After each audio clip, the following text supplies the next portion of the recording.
उत्तर प्रदेश की 9 विधानसभा सीटों पर उपचुनाव के नतीजे सामने आ गए हैं। नतीजों में एक बार फिर भाजपा ने बाजी मारी है। बता दें, यूपी के 9 में से 7 सीटों पर भाजपा और उसके सहयोगियों ने जीत हासिल की है। वहीं 2 सीटों पर सपा ने अपना परचम लहराया है।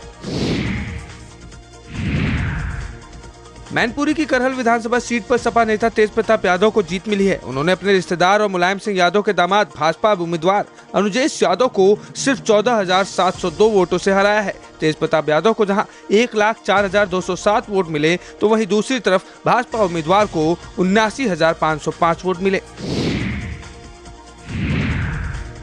कुंदरकी सीट पर शुरुआत में तो समाजवादी पार्टी के उम्मीदवार हाजी रिजवान आगे निकलते दिखाई दे रहे थे, लेकिन कुछ राउंड के बाद बीजेपी प्रत्याशी रामवीर सिंह ने बढ़त बनाना शुरू कर और इसी के साथ काउंटिंग खत्म होते हुए कुंदरकी से बीजेपी प्रत्याशी रामवीर सिंह ने जीत हासिल की है। विधानसभा उपचुनाव में फूलपुर सीट भाजपा उम्मीदवार दीपक पटेल ने बाजी मार ली। उन्होंने सपा उम्मीदवार मुस्तफा सिद्दीकी को 11,305 मतों से हराया है। पहले राउंड में बढ़त बनाने के बाद सपा दूसरे राउंड में पिछड़ गई। इसके बाद से ही वह वापसी नहीं कर सकी। बता दें, फूलपुर विधानसभा उपचुनाव में भाजपा के उम्मीदवार दीपक पटेल ने सपा प्रत्याशी मुस्तफा सिद्दीकी को मात दिया है।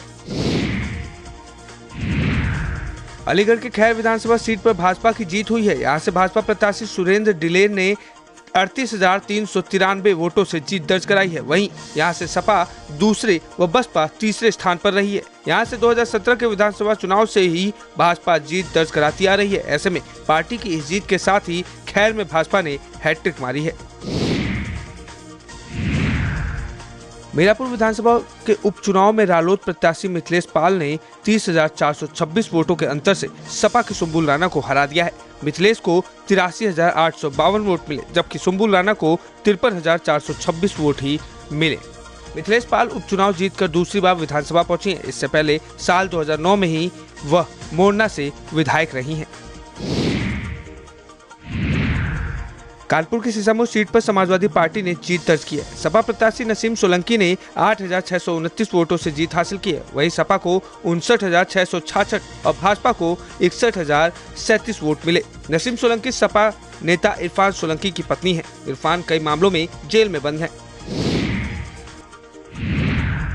मिर्जापुर की मझुआ विधानसभा सीट पर उपचुनाव में भाजपा प्रत्याशी सुचिस्मिता मौर्य के सिर ताज सजा है। उन्होंने अपनी प्रतिद्वंदी सपा प्रत्याशी डॉक्टर ज्योति बिंद को लगभग 5,000 वोटों से हराया है। बीजेपी प्रत्याशी सुचिस्मिता मौर्य 4,936 वोट से विजयी हुई हैं। सुचिस्मिता ने सपा की डॉक्टर ज्योति बिंद को हराया। बता दें, सुचिस्मिता मौर्य मझुआ विधानसभा क्षेत्र से ही वर्ष 2017 में भी विधायक चुनी गई थी। गाजियाबाद सीट से बीजेपी प्रत्याशी संजीव शर्मा जीते हैं। अब संजीव शर्मा गाजियाबाद के नए विधायक बन गए हैं। उन्होंने समाजवादी पार्टी के सिंह राजा जाटव को 59,000 से अधिक मतों से हराया है। 25वें राउंड की गिनती के बाद संजीव शर्मा को 96,550 मत मिले, जबकि सपा प्रत्याशी को 27,174 मत मिले। तीसरे नंबर पर बसपा के प्रत्याशी PN गर्ग रहे, जिन्हें 10,729 मत हासिल हुए। अम्बेडकर नगर की कटहरी सीट से भाजपा ने जीत दर्ज की है। यहां से भाजपा प्रत्याशी धर्मराज निषाद ने सपा के शोभावती वर्मा को हराया है। इस जीत के साथ ही 33 साल बाद यहां बीजेपी ने कमल खिलाया है। महाराष्ट्र में जहां लोकसभा चुनाव में महाविकास अघाड़ी का प्रदर्शन जबरदस्त रहा था, वहीं विधानसभा चुनाव में महायुति ने उन नतीजों को बिल्कुल पलट दिया है। यहां बीजेपी ने जीत हासिल की है, जिसके बाद अब यहां महायुति गठबंधन सरकार बनने जा रही है। लखनऊ के कान्हा स्टेडियम में शुक्रवार को पंजाबी सिंगर और अभिनेता दिलजीत दोसांझ के कंसर्ट में 100 से अधिक मोबाइल चोरी होने की बात सामने आई है। बताया जा रहा है कि इस दौरान लोगों के जेब व पर्स में रखे मोबाइल चोरी हो गए। जानकारी मिली है कि पीड़ितों ने करीब 15 से ज्यादा मामले दर्ज करवाए हैं। पूरा मामला सुशांत गोल्ड सिटी थाने का है। अशोक स्तंभ महाकुंभ 2025 का प्रमुख आकर्षण बनेगा। देश विदेश से आने वाले श्रद्धालुओं के लिए रेप्लिका रखी जाएगी। सम्राट अशोक के स्तंभ की रेप्लिका इलाहाबाद संग्रहालय प्रयागराज स्मृति चिन्ह के रूप में बनाएगा रेप्लिका। स्तंभ की लघु प्रतिकृति को अपने साथ ले जा सकेंगे श्रद्धालु। प्रयागराज किले में स्थापित स्तंभ इतिहास के 3 कालखंडों का गवाह। स्तंभ पर अंकित है अखंड भारत के सम्राट समुद्रगुप्त की कीर्ति गाथा। राज्य सरकार के निर्देश पर दिया जा रहा महा आयोजन को अलौकिक रूप। उपचुनाव के नतीजों पर योगी आदित्यनाथ ने एक्स पर किया पोस्ट। अपने पोस्ट में उन्होंने कहा कि उपचुनाव में भाजपा एनडीए की विजय प्रधानमंत्री नरेंद्र मोदी के यशस्वी नेतृत्व एवं मार्गदर्शन पर जनता जनार्दन के अटूट विश्वास की मुहर है। ये जीत डबल इंजन सरकार के अथक परिश्रम का सुफल है। विकास को अपना मत देने वाले उत्तर प्रदेश के सम्मानित मतदाताओं का आभार एवं सभी विजयी प्रत्याशियों को हार्दिक बधाई। बटेंगे तो कटेंगे, एक रहेंगे, सेफ रहेंगे। जीत पर डिप्टी सीएम ब्रिजेश पाठक का बड़ा बयान। पीएम मोदी के नेतृत्व में विजयश्री मिली। 9 विधानसभा क्षेत्रों की जनता का आभार। सीएम योगी के कुशल नेतृत्व में जीत मिली। विपक्ष ने नकारात्मक एजेंडा फैलाया था, जनता ने इनके एजेंडे को नकार दिया। जनता ने विपक्ष को मुंहतोड़ जवाब दिया। जनता ने कमल के निशान पर वोट किया। बीजेपी ने यूपी के लोगों का भरोसा जीता है। केंद्र की योजनाओं में यूपी नंबर 1 है। यूपी उपचुनाव में जीत पर बोले सीएम योगी, आज का दिन अत्यंत महत्वपूर्ण है। बीजेपी गठबंधन ने 7 सीटें जीती हैं। पीएम मोदी के मार्गदर्शन में जीत मिली है। जनता को बीजेपी पर अटूट विश्वास है। संपूर्ण विजय के लिए कार्यकर्ताओं का अभिनंदन। विजयी प्रत्याशियों को हृदय से बधाई। देश की आर्थिक समृद्धि हम सब देख रहे हैं। जनता का आभार। हमारे कार्यकर्ताओं ने कड़ी मेहनत की।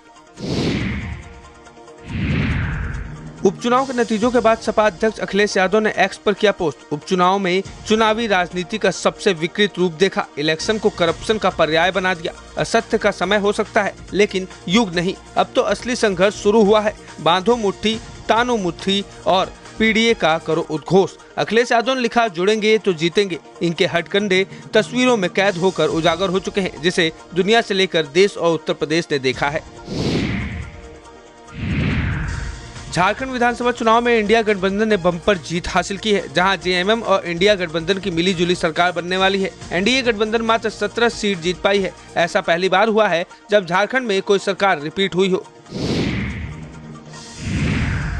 वायनाड में बड़ी जीत की ओर बढ़ रही प्रियंका गांधी वाड्रा ने एक्स पर पोस्ट किया है। अपने पोस्ट में उन्होंने कहा, वायनाड के मेरे प्यारे बहनों और भाइयों, आपने मुझ पर जो भरोसा जताया है उसके लिए मैं आप सभी की बहुत बहुत आभारी हूं। मैं सुनिश्चित करूंगी कि आप महसूस करें कि यह जीत आपकी जीत है और जिस व्यक्ति को आपने अपना प्रतिनिधि चुना है वह आपकी उम्मीदों और सपनों को समझता है और आपके लिए लड़ता है। मैं संसद में आपकी आवाज बनने के लिए उत्सुक हूँ।